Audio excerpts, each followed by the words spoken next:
सुलेमान अपने खैमे में मौजूद है और अपने बाबा की अमानतों और रियासत के आने वाले मुस्तकबिल के बारे में काफी कुछ सोचते हुए दिखाई दे रहा है। इसी दौरान उस्मान अपने बाबा की अमानतों को देखते हुए कहने लगता है, बाबा आपकी मीरास सलामत रहे, आपकी अमानतें महफूज हैं। आबाओ अजदाद की यादगारों को कबूल किया जाएगा और ये बरकरार रहेंगी, इनका ख्याल भी रखा जाएगा। इन सब काविशों का नतीजा नई फतूहात और नए शहर बनेंगे। मैं जानता हूँ कि मेरी जिम्मेदारी बढ़ गई है, मेरी मेहनत में भी इजाफा हो गया है। तारीकी को उजाले में बदलना होगा। अब से गफलत बरतना हमारे लिए हराम है। इसी दौरान उस्मान कुछ नए खतूत भी लिख रहा होता है और फिर एक नया नक्शा उठाकर उसे पाया तकमील तक पहुंचाने के बारे में सोचता हुआ दिखाई देता है। दूसरी जानिब जरकोताई बामसी साहब के खेमे में आता है और बामसी साहब की जगह पर बैठकर उनका काला कपड़ा पहनते हुए भी दिखाई देता है और फिर इसी तरह से जरकोताई खुद को बामसी साहब बनाने की हर मुमकिन कोशिश करने लगता है। इसी दौरान जरकोताई जल्दी जल्दी से अपनी तलवार उतार कर एक जानिब रखता है और फिर बामसी साहब की तलवारें उठाकर अपनी कमर पर बांध लेता है और फिर इसी के साथ बामसी बे की तरह ही अपने सर पर हाथ फेरने लगता है और कहता है, बेटा बेटा।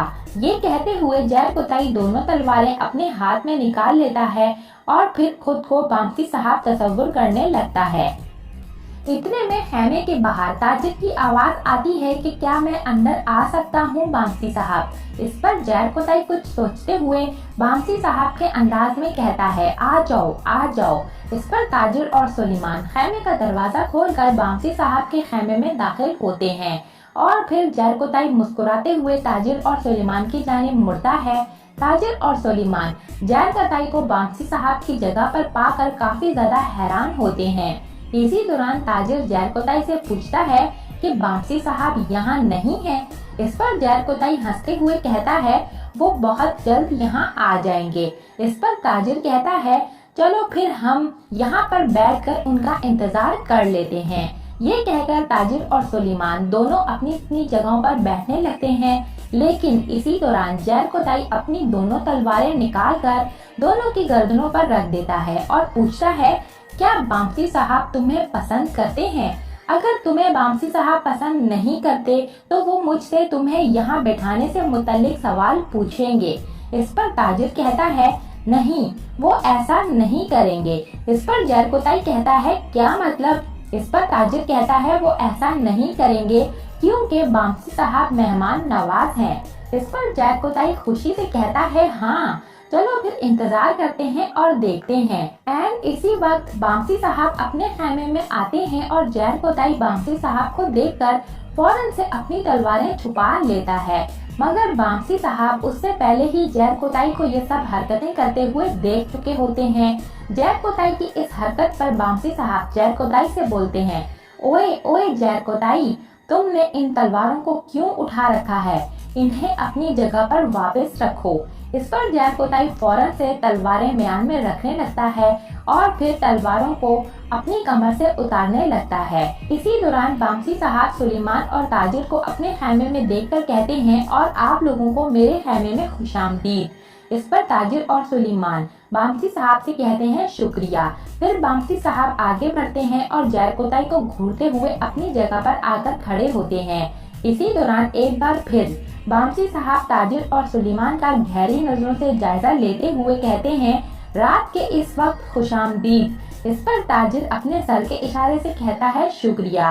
फिर बामसी साहब पूछते हैं, आप क्या चाहते हैं बताइए। इसी दौरान जरकोताई तलवारें रखकर एक जानिब खड़ा हो जाता है। बामसी साहब के इस सवाल पर सुलेमान कहता है, बामसी साहब, अजीम बामसी साहब, आप मुझे नहीं जानते, लेकिन मैं कभी आपको नहीं भूला, ना ही भूल सकता हूँ। ये सुनकर जरकोताई भी मुस्कुराता हुए दिखाई देता है। इसी दौरान सुलेमान कहता है, मरहूम अर्तुगरुल साहब के साथ आपने मेरे बाबा की जान बचाई थी। इस वक्त मैं एक छोटा बच्चा था। इस पर बामसी साहब कुछ ना समझने वाले अंदाज में सुलेमान को ही तक रहे होते हैं। इस पर सुलेमान काफी ज्यादा जज्बाती होते हुए कहता है, मेरी हिफाजत के लिए आप तलवार के हमले के सामने कूद पड़े और इस तलवार का निशान अभी भी आपकी गर्दन पर मौजूद है। इस पर बामसी साहब अपनी गर्दन पर लगे निशान को याद करते हुए कहते हैं, हाँ मुझे याद है, तुम मुझे याद हो। इस पर सुलेमान फौरन से बामसी साहब की जानिब बढ़ता है ताकि बामसी साहब के हाथ का बोसा ले सके, मगर बामसी साहब अपने हाथ को पीछे करते हुए कहते हैं, शुक्रिया, आप लंबी जिंदगी पाइए। इसी के साथ बामसी साहब ताजिर और सुलेमान से कहते हैं, आओ बैठ जाओ यहाँ। इस पर ताजिर और सुलेमान अपनी अपनी जगह पर बैठ जाते हैं। वहीं बामसी साहब भी अपनी जगह पर बैठने के बाद अपने जख्मी हाथ को कपड़े में छुपाने लगते हैं। इसी दौरान सुलेमान अपनी टांग सीधी करते हुए कहता है, आपकी इजाजत से बामसी साहब। इस पर बामसी साहब कहते हैं, हाँ बिल्कुल। और फिर सुलेमान से कहते हैं, तुम मुझे याद हो, दुआ है कि अल्लाह मग़फ़िरत फरमाए हमारे अर्तुगरुल साहब की, जिन्होंने आपका नाम सुलेमान शाह मरहूम के नाम पर रखा, सुलेमान। इस पर सुलेमान कहता है, अल्लाह का शुक्र है, अब से हम काई के साथ शराकत दार हैं। इसी दौरान जरकोताई भी ये सारी बातें खड़ा होकर सुन रहा होता है। इसी दौरान सुलेमान कहता है कि दुंडार साहब की ज़ेरे निगरानी में हम शराकत दार हैं। जब से उस्मान साहब बहुत सारी जंगें लड़ रहे हैं और बहुत सी फतूहात भी हासिल कर रहे हैं, तो अल्लाह के हुक्म से वो तिजारत का कैसे सोच सकते हैं। इस पर बामसी भी कहते हैं, बिल्कुल, तुम्हारे काम में मजीद बरकत हो, तिजारत में खुशहाल रहो, लेकिन अपनी तिजारत में हराम फायदा शामिल ना करना, हराम चीज को इस कबीले में ना आने देना, ठीक है ताजिर मलिक, क्या तुम लोग ये समझ गए हो। इस पर सुलेमान और ताजिर कहते हैं, बेफिक्र रहें आप बामसी साहब। इस पर बामसी साहब कहते हैं, ठीक है। फिर जरकोताई को मुखातिब करते हुए बामसी साहब कहते हैं, जरकोताई चलो अपने मेहमानों को कुछ पेश करो। इस पर जरकोताई काफी ज्यादा मुस्कुराते हुए कहता है, ठीक है। वहीं बामसी साहब ताजिर और सुलेमान से पूछते हैं कि बताइए आप क्या पीना पसंद करेंगे, लस्सी या शरबत। इस पर ताजिर कहता है, अच्छा। वहीं जरकोताई अचानक परेशान हो जाता है और कहता है, वो लोग शरबत नहीं पी सकते हुजूर। इस पर बामसी भी कहते हैं, अच्छा तो ऐसा क्यों है जरकोताई, वो शरबत क्यों नहीं पी सकते। इस पर जरकोताई खाली जग को उठाकर कहता है कि मैंने ये सारा शरबत पी लिया है और ये जग खाली है। इस पर सुलेमान अपने मुंह पर हाथ रखते हुए हंसने लगता है। वहीं ताजिर भी अपना मुंह दबाकर मुस्कुराते हुए दिखाई देता है। इसी दौरान बामसी साहब जरकोताई से पूछते हैं, क्या तुमने शरबत का बर्तन खाली कर दिया है जरकोताई। इस पर जरकोताई बड़ी मासूमियत से जवाब देता है, हुजूर मुझे बहुत प्यास लगी थी तो ये खत्म हो गया। इस पर बामसी साहब कहते हैं, तुम्हें प्यास लगी थी। इस पर जरकोताई कहता है, बिल्कुल हुजूर। जरकोताई की इन बातों पर बामसी साहब भी मुस्कुराने लगते हैं। वहीं ताजिर मलिक बामसी साहब से कहता है, हमें कुछ नहीं पीना बामसी साहब, क्योंकि हम यहाँ पर आए थे तो आपसे भी मिलना चाहते थे। इस पर बामसी साहब कहते हैं, अगर ऐसा है तो फिर अल्लाह आपकी सफर में हिफाजत फरमाए।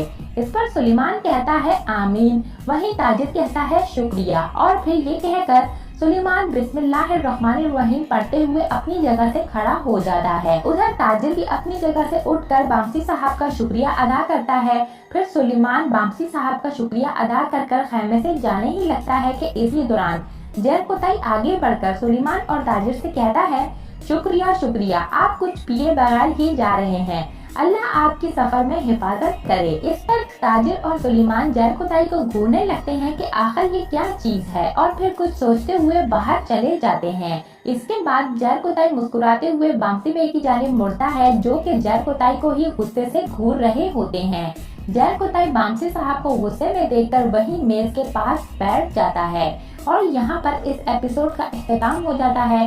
नेक्स्ट एपिसोड के लिए आप हमारे चैनल को सब्सक्राइब कर लें। इसके अलावा वीडियो को लाइक करके अपने दोस्तों के साथ जरूर से शेयर कर दें। Thanks for watching and keep supporting us.